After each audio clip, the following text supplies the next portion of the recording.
Hi, Dr. Krant, and welcome to the GI Health Summit. Thank you so much for being here. Hi, Chef AJ. I'm, as you know, so excited and honored to be here. It's really a thrill. Well, thank you. I know that you're a board-certified dermatologist, but I'm wondering, what the heck does the skin have to do with the gut? Well, I have an answer for that, but I just so happen to have a long answer that I would love to share with you and with everybody. So I put it together in a few slides. Do you mind if I share them? I would love to see that. All right, let's do it. And, this is it's just a little bit of an overview, because as I was digging into this topic, I have to say it is so rich and dense. And it's basically, in my opinion, it sort of like represents all of our health overall. So this is just a little overview that I thought people would get a kick out of. Oh, great. Okay. How's that looking? Perfect. All right. So I think you asked me something like, what the heck is a dermatologist doing at a GI Health Summit? And I'm here to answer that. Let me just fix. So what I want to talk to everybody about is that, surprise, surprise, the gut in a way is the same as the skin. It's not just related in terms of health, but they're in a way the same in humans and in animals. And I just think that's so fascinating. I wanted to share it with everybody. We're going to talk also about how gut health and skin health are directly related, and how gut health and skin aging are related, which is the fun part of the topic that everyone always likes to look forward to. But first, who am I? Who is Dr. Krant? I think I'm a little bit new to some of your audience, even though we've done a few talks together. So I just wanted to introduce myself as a board-certified dermatologist. I practice in New York City, and I went to Harvard and Columbia for school. I'm an assistant clinical professor in dermatology at SUNY Downstate. And then I have some other credentials and experiences that I've gathered over the years. And then you see this gap on the slide. And then down at the bottom, I just wanted to, highlight the fact that, like many doctors trained in traditional Western medicine with traditional Western medical education, I did not learn a lot about nutrition and the gut and gut health in medical school in terms of how food affects our health. So more recently, I really became interested in lifestyle medicine and nutrition, and got certified by the American Board of Lifestyle Medicine in lifestyle medicine. And I've been really honored to be serving on the medical advisory board of Plant Powered Metro New York the past year or two. That's fantastic. So, donuts. Yum. I mean, I think it's a little risque to have a picture of a big donut right on the middle of the screen in a GI Health Summit. And I'm sure that you all know that I'm going to talk about how donuts are not really healthy for us. And donuts, we like to bite them, but really they bite us back much harder. So we try not to eat them.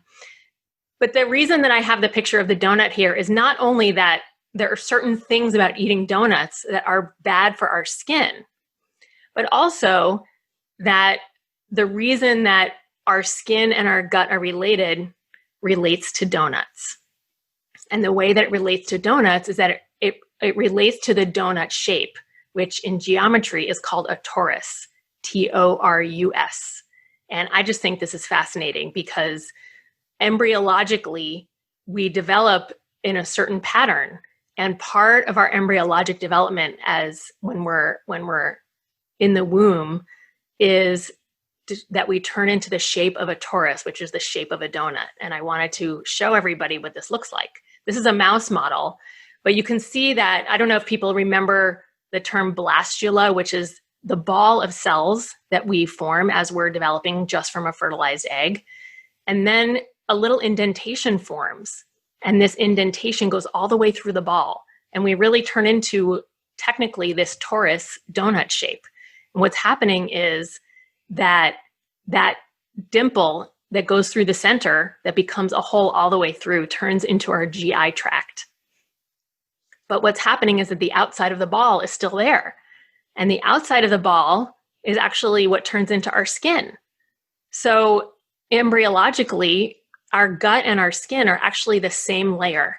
It's the same layer that is exposed to the outside world.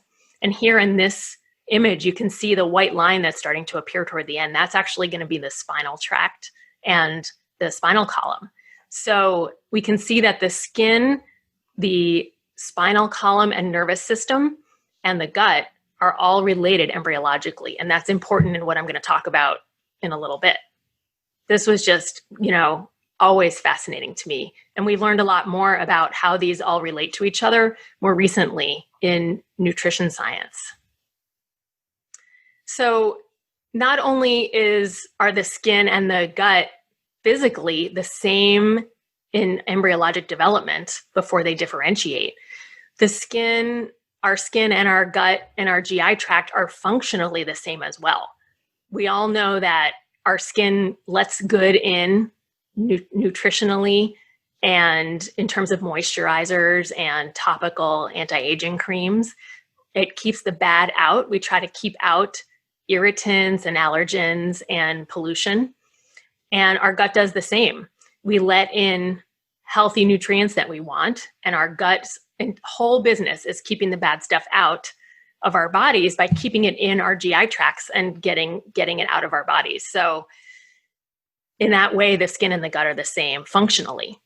Also, the skin and the gut contain the body's main immune systems. The GI tract and the skin are where our main immune systems are housed, because these are the two layers of our bodies that actually have contact with the outside world. And I know that your audience is familiar with the gut-brain axis, how we eat certain foods, and it controls our microbiome, which controls our neurotransmitter development, and that most of the serotonin in our bodies is actually created in our guts, which affects our mood. And, that's a whole other topic. There's also a gut-skin axis, and what we eat directly affects our skin. And I'm going to go into that a little bit more. And these all work together in the gut-brain-skin axis. And it's just amazing how these three systems that we would traditionally think of as completely separate, doing completely separate jobs, they really overlap. They have a neuroendocrine relationship, meaning the nervous system and our endocrine hormone system both signal these three areas of our body all together, and they all affect each other. And this is just one example of this, is that when we feel stressed, we know that it can affect our hunger and our digestion. We may not digest food as well if we're very stressed. We may have increased hunger. Sometimes in high stress, we may have decreased hunger.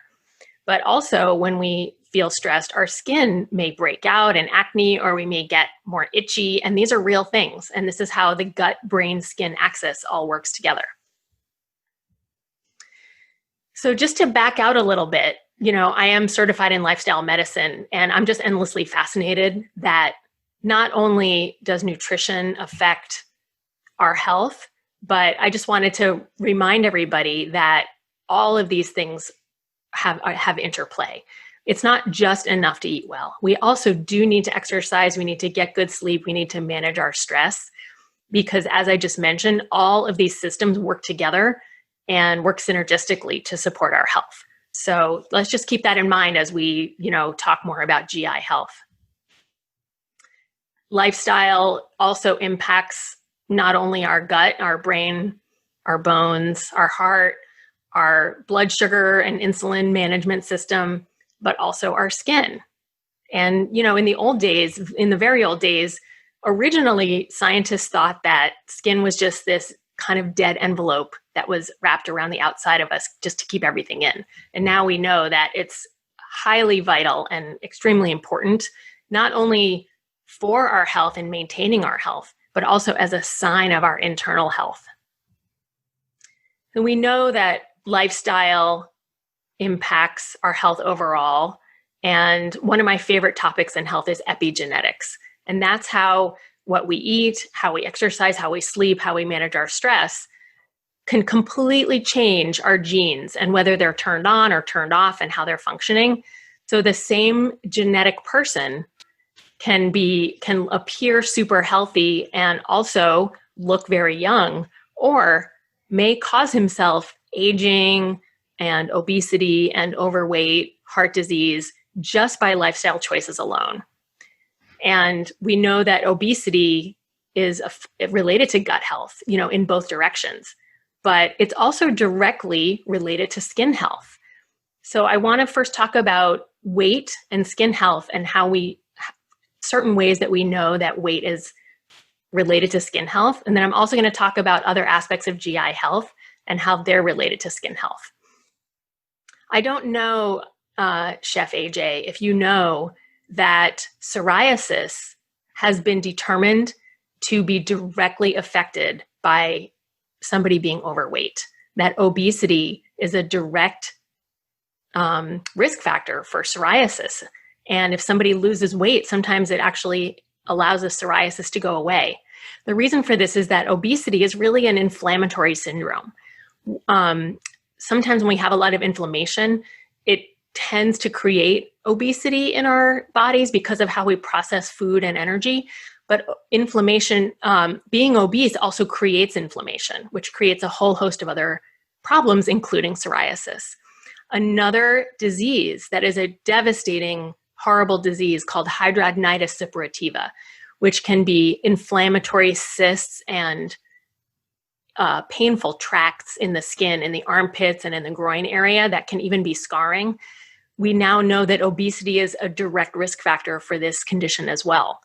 So with both psoriasis and hidradenitis, people become socially isolated, really unhappy, and they may turn to food to help them manage their sadness and their social isolation, but it ends up making them worse because it's a vicious cycle.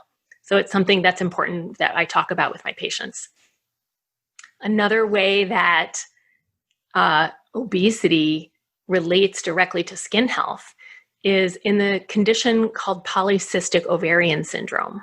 I don't know if you've heard of this condition. It's really super common hormonal imbalance condition that affects so many women.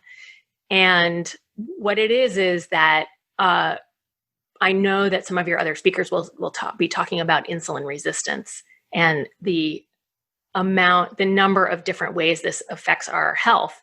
But one of them is polycystic ovarian syndrome. And it means that our cells don't function in a healthy way. Insulin builds up because it can't get into our muscle cells and our liver cells. And that high insulin circulating creates high growth factors in our bodies, which triggers acanthosis nigricans, which is a condition of thickened skin that can actually start to look a little bit dark. It almost looks like velvet. So people with velvety looking skin on their necks and under their armpits, we call it acanthosis nigricans, and it's a direct result of insulin resistance and high growth factors created by polycystic ovarian syndrome.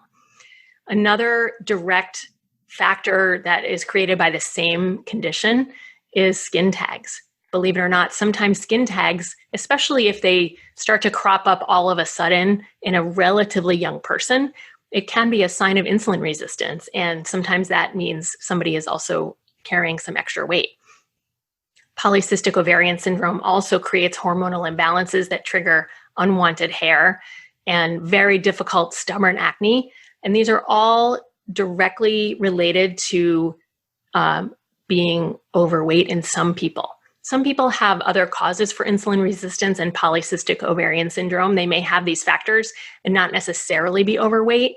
But when you are overweight, you create the environment to trigger all of these conditions.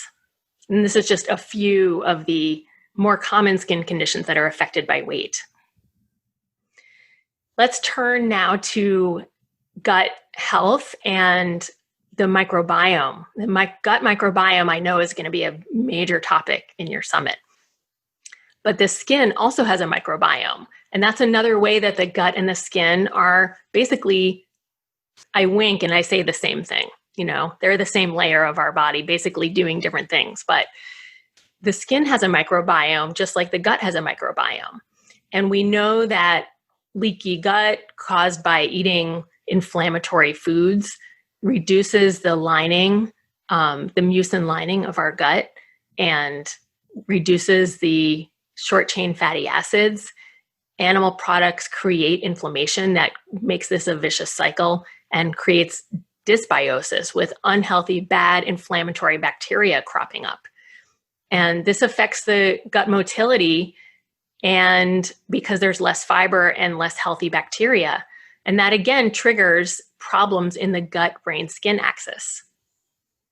So with dysbiosis, with SIBO, with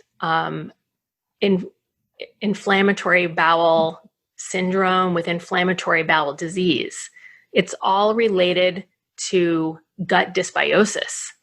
And gut dysbiosis in all of these different ways has direct impacts on our skin as well. And I list here just a few. You can see that we now know that SIBO, the small intestine bowel bacterial overgrowth, the SIBO in the small intestine, directly triggers rosacea. So some of my patients who have rosacea and inflammatory breakouts on their skin and a lot of flushing and redness, when I ask them about their GI health, I've actually been shocked lately to find out how common it is that they will say, oh yeah, I'm in the middle of going to my GI doctor for treatment of SIBO or other inflammatory gut conditions at the same time. It's really been amazing. Eczema is also related to GI inflammation, creating whole body inflammation and triggering skin inflammation and itching. And Crohn's disease, inflammatory bowel disease, is actually directly related to skin health as well, because when we have the conditions that are creating the autoimmune attack on the GI tract, that is Crohn's disease, it actually turns out that it creates an autoimmune attack on the skin in terms of creating scarring tracts and painful fistulas that actually open on the skin. So sometimes I see patients with these skin conditions, and it turns out that we eventually diagnose them with Crohn's disease that they didn't even know they had. Finally, just on this, a little bit on this topic, celiac disease and forms of gluten sensitivity, which are another type of autoimmune attack on the gut, actually show up on the skin as well. People get gluten sensitivity rashes, and there's a specific inflammatory rash that goes along with celiac disease called dermatitis herpetiformis, which is a blistery, itchy, bumpy rash that often forms on the elbows and knees. So it's just amazing. There's a long list that goes on and on about all the skin conditions that I can diagnose as a dermatologist that turn out to have really a direct relationship to the gut and what's going on inside our gut. So we've talked about the gut-brain-skin axis. We've talked about how lifestyle health choices really affect our skin as well as all of our other organs, including our gut. And now I'd like to turn to a little bit more fun topic, which is an anti-aging diet. And how do we manage our GI health to optimize our skin aging and reduce our skin aging? I just have a little picture here of the twin study, because twin studies are often how we learn all of this information and apply it through research, because we're able to set up different twins, to eat different ways or exercise different ways. And they've also done twin studies on aging. And what we found out is that in addition to lifestyle management, sleeping well, and all of the other factors that help manage aging, there really is an anti-aging diet. The anti-aging diet consists of 3 general categories. The first one is that an anti-aging diet fights oxidation, because we know that oxidative damage and reactive oxygen species kill our cells and create and trigger inflammation. So an anti-aging diet does fight oxidation. It includes whole foods. It includes especially antioxidant foods, the bright green fruits and vegetables, and whole grains. It includes vitamin C and vitamin E, beta carotene, selenium, lycopene. For example, they've actually fed people tomato paste every day and found that they actually have a little bit less reaction to the sun. They get a little bit less red with a given amount of sun exposure. And redness with the sun exposure, is oxidation in our cells. So they've been able to prove that even foods that we eat, blueberries, other bright berries, are able to directly fight oxidation. But the highest group of foods that we take in that are antioxidants are actually the spices and herbs. So it's important to make sure that we don't neglect them and just eat our fruits and vegetables without also adding spices and herbs. And the fun stuff, green tea and dark chocolate, are actually antioxidants. So those are fun to include. Anti-aging diet also includes foods that fight glycation. And glycation occurs when we eat sugar, we eat white flour, we eat processed foods, and we raise our blood sugar. And that excess sugar actually is directly damaging to our cells. So that's why low glycemic index diet is actually more anti-aging.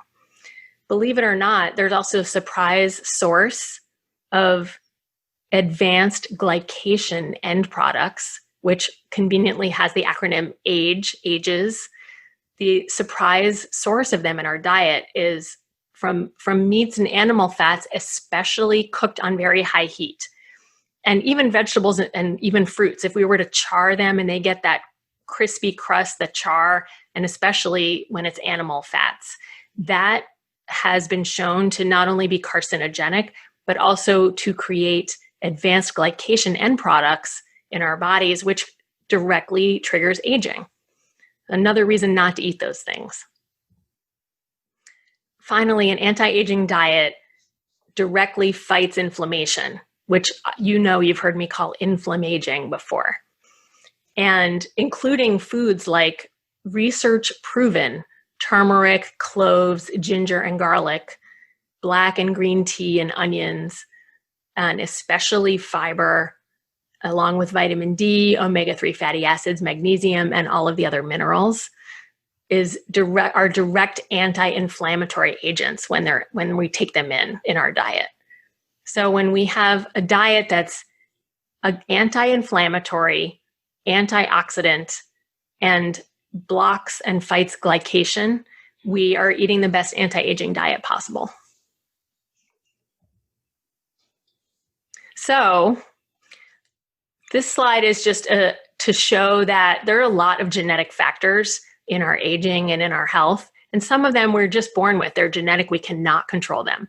But one thing we can absolutely control and have learned so much about in the past many years, and especially with you, Chef AJ, is our diet. So that's what we should really focus on, is taking in what's good to us so that we can be at our best.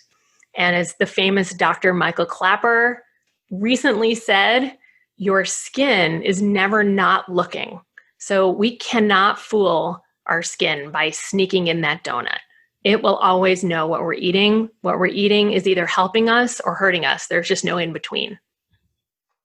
The big takeaway here is every food choice that we make, it impacts us, whether positively or negatively. It impacts our health and it impacts our skin aging. So that really motivates me, and I hope it motivates you too, Chef AJ, and everybody else. Wow. I know that was a lot I threw at you. But who even knew? I guess what you eat really does matter to all your organs and systems, but I had no idea that the skin had its own microbiome. Oh, yeah. It's fascinating. And like I said, there's so much more to talk about even on each of those topics that will be fun to explore in the future. But I just had a lot of fun putting this together. Great. If you want to stop sharing, we can talk about a couple of the things you said that were absolutely fascinating. All right. Let me do that. All right. I think the fact that, you know, doctors are very specialized today. And, you know, I think that some dermatologists might not have made a connection like you did with the different dermatological diseases you found in your patients, that they also had GI disease. To me, that's really like being a great diagnostician, to know that, what to look for. Right. Well, I feel it's very rewarding for me to feel like I'm really helping them, my patients, in a holistic way. And the more I learn, the better I am at it, and the more I understand to look for and ask about. So it's really been a joy to be able to learn about all this stuff and start to incorporate it into my practice. You know, I always wondered how when people have like an allergic reaction to a food, it often manifests in the skin, like hives, for example, itching. That's like something that you're taking into your stomach can have a reaction dermatologically. Right. And, you know, I didn't even go into food allergies, but it's true. Obviously, food allergies show up in different ways. They show up in different types of rashes. And sometimes based on what type of rash it is, we're able to start to figure out what the trigger is. And believe it or not, you know, I don't know if you are familiar with contact dermatitis, but people have allergic contact dermatitis to things that touch their skin. Like, for example, nickel in belt buckles and jewelry. There are people who come to us with rashes all over their whole bodies. And when we investigate further, we find out that they actually are allergic to nickel in a contact allergy dermatitis, but they're eating a diet that may be high in nickel. And when they switch to what we call a low nickel diet, their rash actually goes away. So there's so much overlap between the GI health and the skin. It's amazing. One thing I think is fascinating, a colleague of mine, Dr. Peter Leo, he has done a lot of research in children with severe eczema and food allergies, because parents are always worried about their children and babies and, you know, their kids getting food allergies. And we always thought that if you introduce foods too early or too late, kids may become allergic and get these terrible eczema rashes. But Dr. Leo recently did research that revealed that sometimes these children are actually becoming sensitized to the foods through their skin, through their eczema. If they have a damaged skin barrier and they touch some of this food or touch a related food, they can actually create a sensitization. And when they eat that food for the first time, they may actually have an allergic reaction. So in some cases, the eczema comes first and creates the food allergy. I just thought that was amazing. You know, it is very interesting. Many of the experts on the summit talked about the effects of ultra processed food, how damaging they are to the gut, but they're also damaging to the skin. Right. I mean, there's no escaping it. What we put in our bodies, we really are what we eat. And to the point where it will show on the outside, and we cannot outrun a bad diet. There's just no getting away with it. You know, one of the things I learned from Dr. Janice Lester, a GI doctor on this summit, was that parts of food like emulsifiers, which are in things like certain plant milks, they are really damaging to the gut. Do you know if they have any effect on the skin as well? Well, I do know that any food or food additive that upsets the gut microbiome and creates inflammation, leaky gut, which allows inflammatory processes to get out of the gut and into the body, affects the skin. So I'm sure we know relatively little compared to all of the knowledge that would be possible to know about how the gut relates to skin health. But I feel that over the next few years, we're going to learn so much more. Yeah. Well, you know, we learned a lot on this summit about the gut-brain axis, how the stomach and the brain talk to each other. I wonder if the stomach's also talking to the skin. Oh, absolutely. The gut-skin axis is, you know, exactly what we've been talking about, how when we eat certain foods, it can trigger acne, it can trigger eczema, it can trigger allergic reactions. They're hormonally and I don't want to say electrically, but neurologically related. The gut has its own nervous system that's completely separate from our brain and the nerves we normally think about, called the enteric nervous system. And we now know that our bodies our bodies speak to themselves through these electrical signals and through hormonal signals. Neurotransmitters are like electrical chemical signaling, and the gut and the brain and the skin all talk to each other. Yeah, that's so interesting about the celiacs, that it has its own rash. Right. Dermatitis herpetiformis. So when I see that, I've actually diagnosed it and ended up having somebody get diagnosed with celiac disease because they had the rash first. They came to a dermatologist.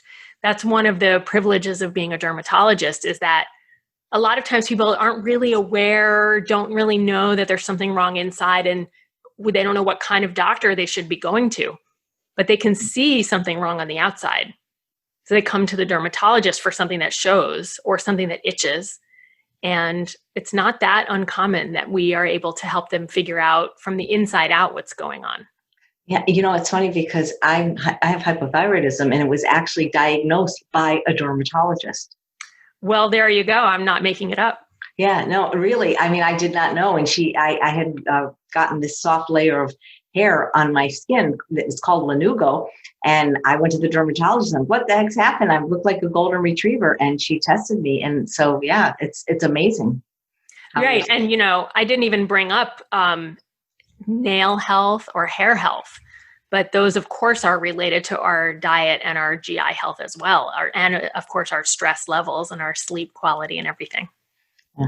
Well, let's get a little personal here, because a lot of people I talk to, especially when they have IBS, they have like chronic diarrhea, and the skin, around where they go to the bathroom can get very chafed and sensitive. Any advice on how to help these people while they're healing their gut? Well, all I can say is the best thing to do is to have a barrier between any liquid, especially irritating liquid, and your skin, and to be very gentle in terms of friction in the area. So it's really hard to manage that. And but zinc oxide paste, there's a paste called triple paste, contains some zinc oxide and other. It's like a diaper paste for babies, but it's really soothing and gentle and effective. And there's an old-fashioned, really gentle glycerin lotion called Balneol, which is, I don't even know how many decades old, from the 40s or 50s, that is meant to be put on a soft tissue to help people clean the area after using the bathroom if just a dry toilet tissue is too irritating and they're trying to avoid chemicals that they're allergic to. So those are some options. That's great. Well, this has just been so fascinating. I'm so glad that I got a chance to hear about this. Just one last question, Dr. Krant. What is the truth about GI health? For me, the truth about GI health is that GI health is skin health, and that they're intertwined in both directions. And there's just so much more to learn about it. But for me, it's that our gut and our skin are one and the same. Thank you. Thank you.